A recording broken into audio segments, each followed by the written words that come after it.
Like, I am a god. Everybody says, who does he think he is? I just told you who I thought I was. Hey, good morning, Kanye. Shut the fuck up.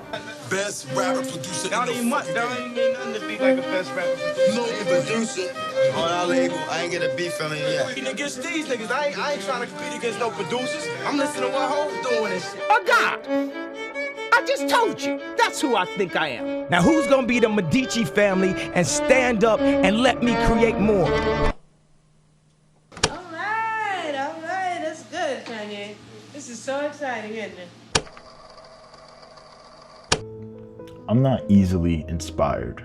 Actually, I tend to be a bit of a hater. Just because playing devil's advocate, man, low-key, it's sometimes fun just to rage bait people. But music and art have always reached my soul in a particular way that I can't explain. When you see black art, you just see so much emotion and passion in it. We really are storytellers at heart. And I feel like rap has always been one of those tools that we have used to give the message about a deeper story about how we live. Rap has allowed thousands of millions of individuals to express these thoughts, and I think no one else shows this idea as clearly as Kanye does. People used to tell me not to rap. Now, if I don't get the best voice and I don't have like this hard image or I don't have a jail record or whatever, so people are saying these are reasons why I can't rap. Kanye is one of the most controversial artists of our era. I can say that pretty confidently. He is the most controversial artist of our era. But Kanye is such a creative genius, and his problem, he just says what's on his mind without articulating it properly, and he fucks up his own message. And now look at what we think of him. Look at what he did to his career. But I think one piece of art has really inspired me in a particular way that I don't think I've ever recovered afterwards. And I think it shaped everything I've done since watching it. So give me a minute of your time and just let me explain the genius of the Genius documentary. It's a lot of people, man, be asking for handouts and it's like they point fingers, man. I know people that's mad at me because I wouldn't give them a beat for free. Niggas got that 40-acre and mule complex. Feel like the world owe them something because they ain't never had nothing, man. Just go out and work for your shit, man. I wasn't in the street killing and shooting motherfuckers because I was determined. I felt like I wanted to fucking make it in music. Nigga, I'm a rapper. I'm a motherfucking MC, dog. I'm a storyteller, man. I'm a song maker. I created, man. The music, dog, is me, man. It ain't no representation or nothing else but what I live every day, you know what I'm saying? So what is it about the Genius documentary that is so good? Well, if I could break it down to you, it shows Kanye right before Kanye became the Kanye West we knew. The documentary starts off in the late 90s when Kanye is not known for the Kanye that we know him now. Right now, he's just a producer, in quotation. He raps, of course, he does his own shit, but he's famous for the beats that he makes. If you think of a lot of modern rappers now, a lot of modern producers, this is usually what happens. They start off as producers and they usually make a beat for an artist and that song took off, and then they use that to propel their own career into rap. But in the late 90s, this was not as common as it is today. But Kanye was one of them producers who knew that he can make it as a rapper and was just looking for a chance.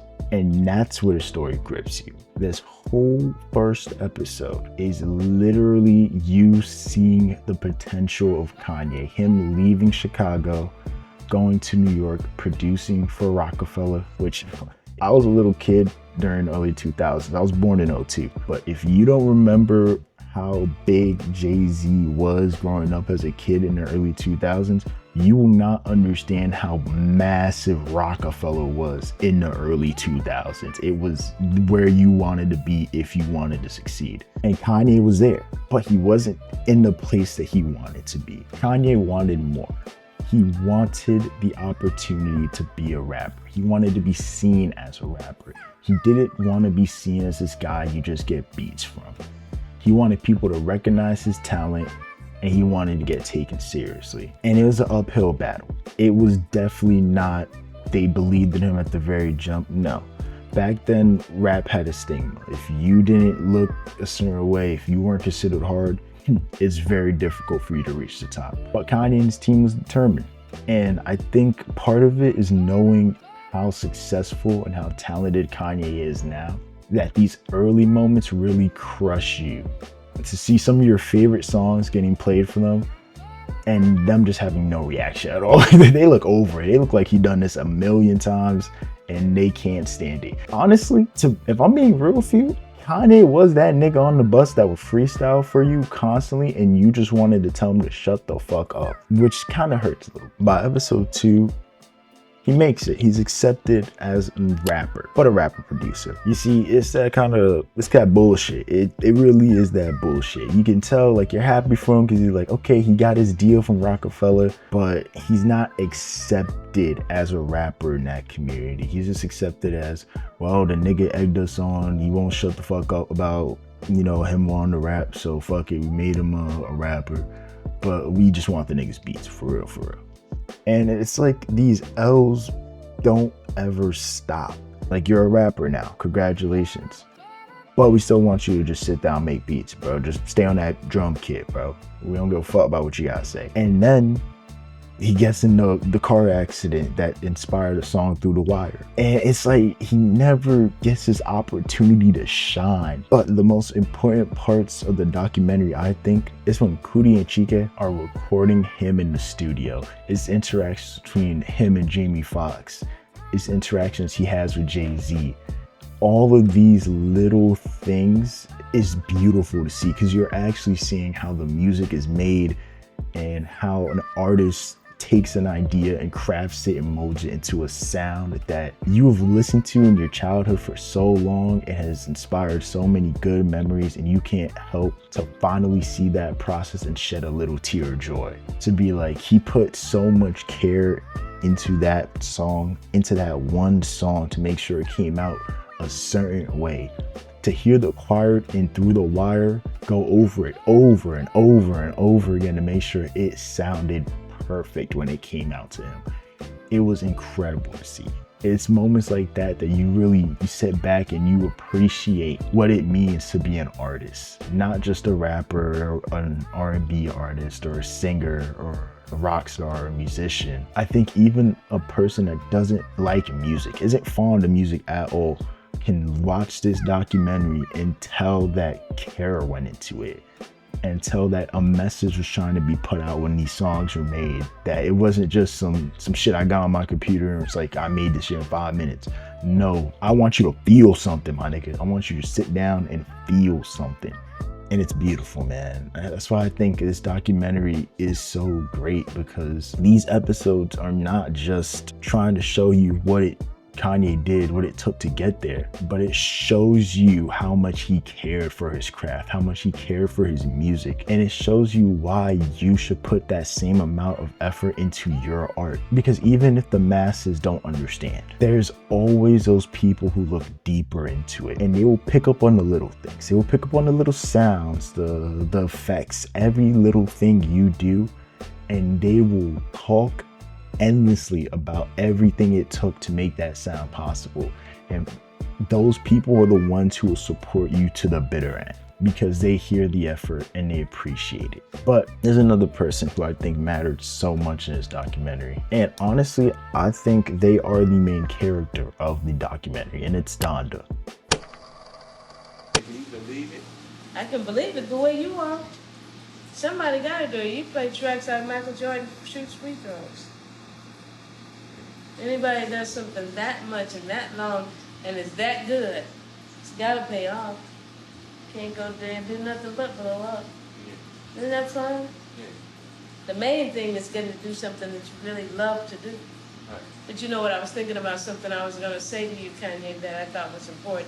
How you were down to earth and everything, but you know you got a lot of confidence. Come off a little arrogant even though you're humble and everything. But it'd be important to remember that the giant looks in the mirror and sees nothing.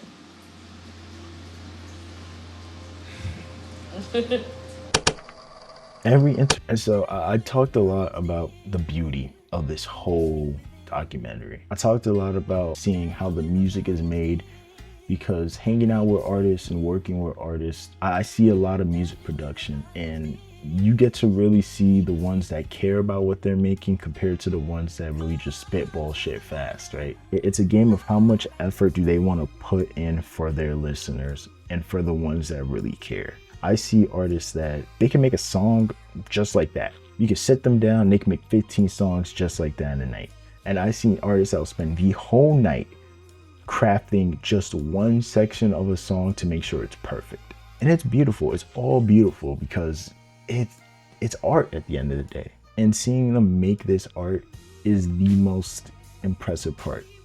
And I gotta give credit to Coodie and Chike. The way that they shot this documentary is the most impressive part of me, because it doesn't feel like a documentary. It just feels like you're there in those moments. Ever since I saw this documentary, I wanted to shoot my videos like that. When I post a video to the 9-Volt channel that I personally recorded, I want you to feel like you are there in that moment with us. I want it to feel like almost like you're another person sitting alongside us and you're there in that moment. I don't want to make it feel like you are sitting down and you're watching a documentary. I want it to feel like you're almost in a movie, like you're here with us. This is what we're doing, and you're a part of that.